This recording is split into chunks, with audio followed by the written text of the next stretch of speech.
Hello friends, today we are going to study what is bill of lading.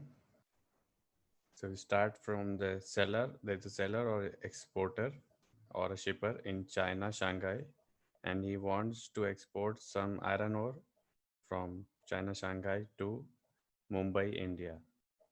And there is a buyer, an importer in India, Mumbai. So these other things we will study in other videos, but for reference, step number 1, the seller wants to sell iron ore, the buyer wants to buy. They will sign a sales contract that we will buy this much iron ore, quantity to quality, date, port of loading and discharging. Everything will be in the sales contract. Then the seller needs some assurity of the money. So the buyer will put money in the bank and the bank will issue a letter of credit to the seller. Now, having the letter of credit, the seller will ship the goods to the ship through the shipping agent. Step number 3. The shipping agent will ship the goods to the ship. Step number 4. Once the goods are loaded on the ship, then ascertaining the quantity and quality of the cargo, the master will sign the bill of lading, what is called the bill of loading.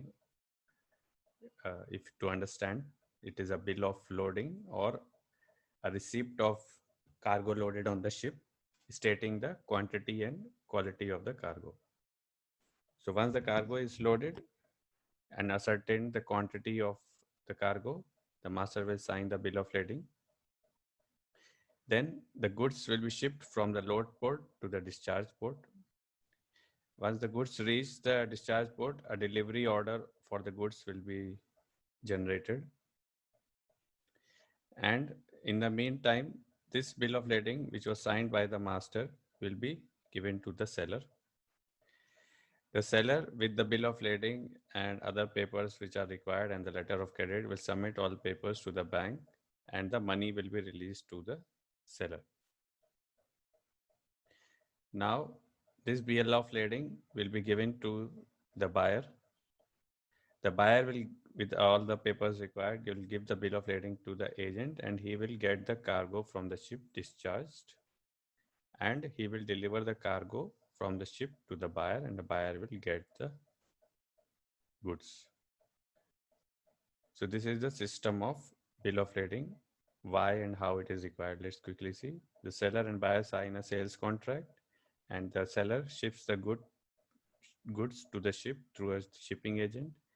Then the goods reach the discharge port and through the buyer's shipping agent, doing all the formalities, the goods received to the buyer. And in this process, issuing of bill of lading by the master is very important and mandatory. And once the BL is given to the seller, then only the seller will get the money. And once the buyer produces the bill of lading, then only he can get the cargo. So this is the importance of bill of lading. So bill of lading is a document which is signed between the shipper, the carrier. So here, when this bill of lading is signed, the shipper will already sign and the master also has to sign it.